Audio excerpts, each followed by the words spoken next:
Okay, can you tell us, I think it'll be interesting to note your first visit, first experience in Maldives when you first arrived. Yes, actually I was in Nepal and then taking pictures there, and then somebody called me from a German tour operator and said I should come here. They want to start here. Okay. But no, so that was in November 73. So I came here from Nepal and for 1 week, and I checked, and then I went back to Germany, and I came back with I got one airplane from Sri Lanka, from the army there, from the Air Force, and I brought one model also, and I got prepared and some underwater camera. Yeah. So, and then I came just to introduce the Maldives in some large newspaper, Stern magazine. Yeah. So that was privately, or was there any consultation with the Maldivian government? I mean, any official? No, I had done the second trip. I had good contact with Cresta. In that time, it was Cresta agency, government agency, and there was Nazima Maniko. Now she's the wife of MU. She was the boss, and Mr. Imad, and they showed me around. So because very few boats at the time. Yeah. At the time, and then they showed me around, and I stayed in Bandos. First, I stayed in Kurumba, but for some reason it was closed, and I stayed in Bandos when they start opening it. So, could you, in Maldives, you've done several shots. Yes. So, what would be your most challenging shot that you've taken? How you mean challenging? That's yes, challenging. Actually, you see, to give you the background, in 69 and 70, they invented the big jets. So suddenly, Maldives was you could reach overnight, 8 hours from Germany. So they sent me to discover these destinations, because if they come here and nobody knows Maldives, they will have no tour, no people. So actually, the most challenging here was from the air. From the air. Yes, to see these little islands, round islands, and actually I was the first one to photograph them from the air. And so actually one of your images is the round little islands. Now some resorts try to make spas more interesting, but I think spas you get all over the world. But this kind of island, only Maldives. Yeah, so that was part of the story. And what was interesting was diving here. People were interested in diving. Yeah, and so the first two operators who came here were dive operators. Yeah. So was it your first dive, or you had experience in diving? No, I had because when I came here I decided, because everything is flat, very difficult to photograph, you see. So I decided to get the airplane, and more or less we bribed the Air Force, we give them in US dollar, then they were very keen for dollars in Sri Lanka at that time to go shopping here. Yeah, and at the same time I met this Subagwa dive company, and I started diving here. Actually, I saw 200 sharks before I got one on the picture, because they were so you have to have some technique. Yeah, and then I nearly drowned sometimes, because so many equipment, you don't come up anymore, you have no experience. So was it your first underwater photography? Yes. Photography in Maldives. That was your first. Yes, that was my first. So I learned to dive, but I have no license, nothing, just go. But some divers who helped me, so I never went alone. Yeah. That was also in the 70s? 73, yes. 73. Yeah. So there must not have been many licensed divers in Maldives at the time, even? No, not at all. I think they can come and go in that time, So foreign divers, you mean? Foreign divers, yes. That was Kurumba, had Mr. Corby there. They had a dive instructor, but I think the other ones came for a month or two. So you've worked in several countries. You have Yes. covered, and you have a lot of travel features published. Yes, I work for Stern, so sometimes politics. So I interview about 40 presidents all over, or you see. So I was anywhere between Russia and China. I see. And then the job here was tourism, to discover, to be a scout for new destinations. And then Maldives was completely new. And you've published in Seychelles as well. Yes, I was in Seychelles before, and Seychelles about the same. Yeah. So you are like considered an expert on dream islands. So yes, for some reason, yes. So I concentrate on Mauritius. Yes. And then on Seychelles, and a lot of the Caribbean. There are about 39 governments in a state in Caribbean.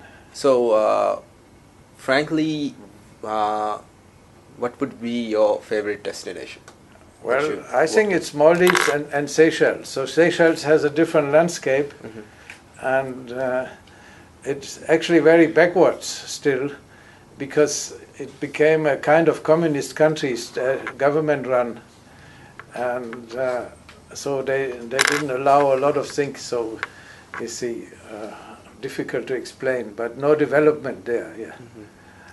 In comparison with the Maldives. So for tourism, it's nice, if the palm trees are still there, no roads, and you walk, and the birds are singing.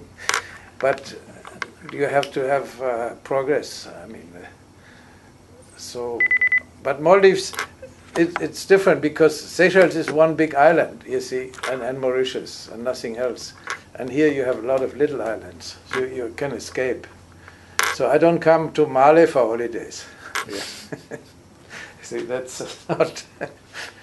So you have still ongoing photo shoots or features in Maldives? Are you currently engaged in any ongoing? Yes. So I was in May, because the weather was very good. Actually, the pilot said, I'm coming, so the weather must be good soon. But you can see from satellite and everything. So I spent 8 hours with MAT flying around. So trying to capture this shot.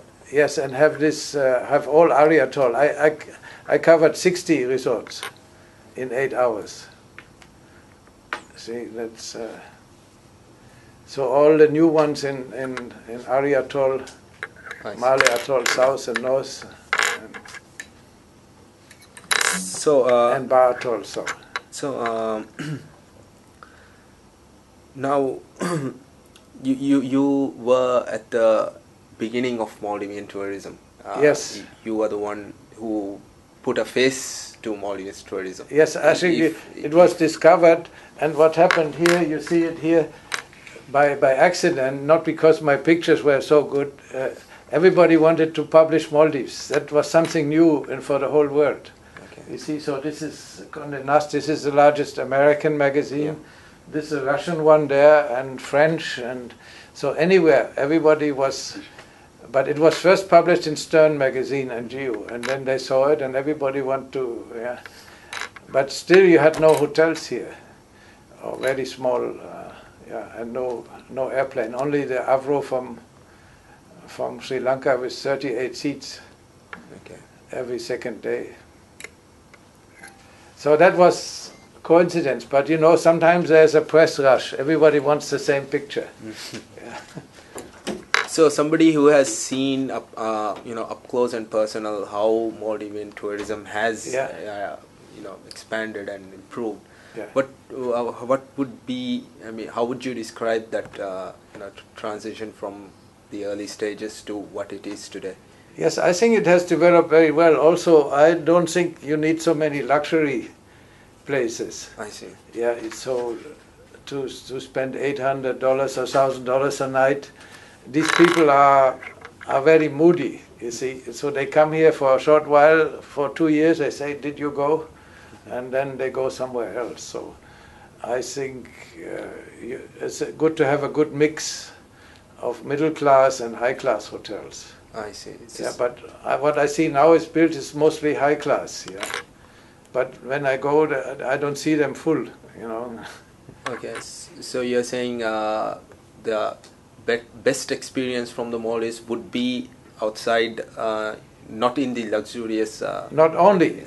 You yeah. need luxury. I mean, you cannot have. But I prefer some resorts that have more island style, more Maldivian stuff, and more. Yeah, so more culture based. More culture based. Yeah. I mean, always a tourist resort is not culture. You see, that's only consuming. See, the normal tourists are not interested in your politics or in your country or how the people do. They want to sit in the sun and have a gin tonic. Yeah. So that's, you have to know that, you know.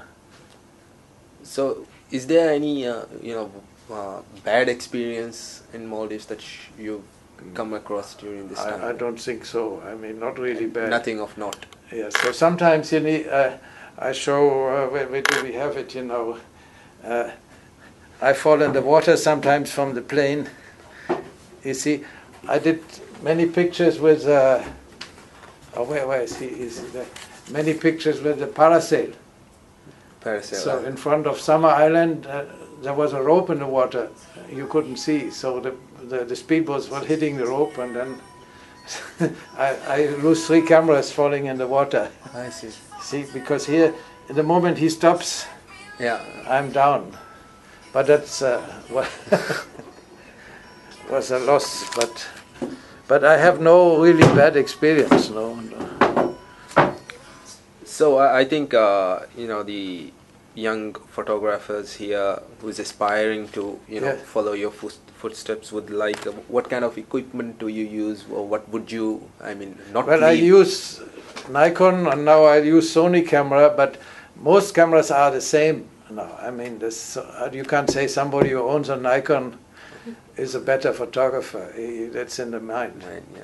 But the problem is, and I gave some speech in the National Gallery, in the old one, you know. Okay. And that's my pictures are taken for the foreigners, you see, and your photographers, they see something Maldivians like, but the other ones don't care, you see. So my pictures sometimes look very stupid. It's only sand, palm tree, you see, and clear water. But the audience is different. So the audience, but you have to think in the people who come here and spend money. And many people don't have the money; they go on a loan, you know, and so it's not rational. So they said, when we have, you see, Afra is not here now, but she was in Germany for 2. We have very bad weather in November, December, January. Mm-hmm. That's why people come here. I see. And that's why you have to see palm trees, beach, and clear water, clean water. That is what would be appealing to attracting them, because when they look outside, it's raining and grey. Okay. Yeah, and so my pictures are done for to get people here. You see, it's not the pictures I might have other impressions. Okay. And also I went to local islands, but there's a limited interest in local people. You see, there's some interest, but yeah. But see, I work a lot in Africa, or then they look at, all the ladies go topless, so that would be interesting for some people. But here, people are just working on the island and fishing. Mm-hmm. And so, what was the camera that you were using in 1973 when you? That was I think it was a Nikon. Nikon camera, and a lot of wide angle. So, to have the whole landscape. So, anything else that you would like to add for us for the Maldives? You have to study the light very much. You see, because you're near the equator and the light is very strong, and then if you photograph against the light, everything gets black. And especially if the palm trees get too dark, then people in Europe get afraid. Then they think, oh, there's something wrong, or there might be tigers, because they don't know, you see. you don't know Germany, the forests, so you feel different, and here, so it's very important to study the light and the day and how the, so if there's 5% difference in sun, already no good.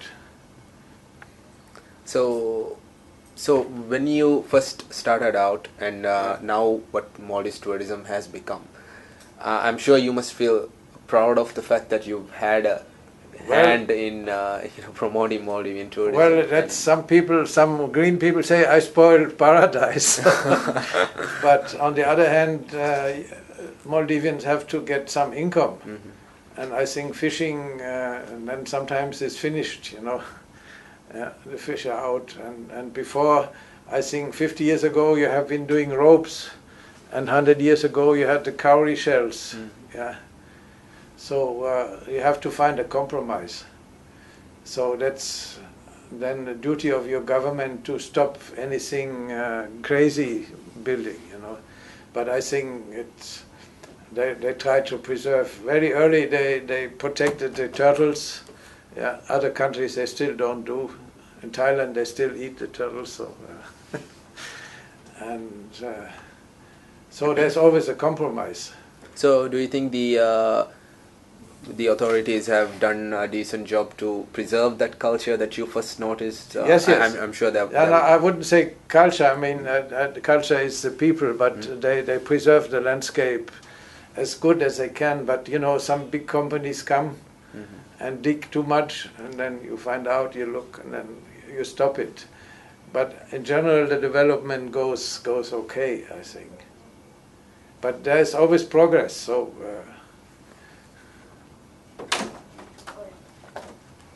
But I think in general, Maldivians also, they come to ITB and they care themselves. So they come to the tourist fairs, the resort owners or the tourist people or tourist promotion. So they take care of their country. You see, if you have a country like Hawaii, it's all run by foreign companies, and the managers never come to Hawaii. You see, so that place is destroyed. Yeah, because they built 20-story buildings in the middle of nowhere. And so I think, in general, process is good. And if there's somebody too crazy, your government have to stop them, So overall, the Maldivian authorities have done a decent job, in your opinion? I think so, yes. So I mean. It's not all, but and you have to correct, because sometimes these ideas come from outside, and you say okay, and then you say not okay.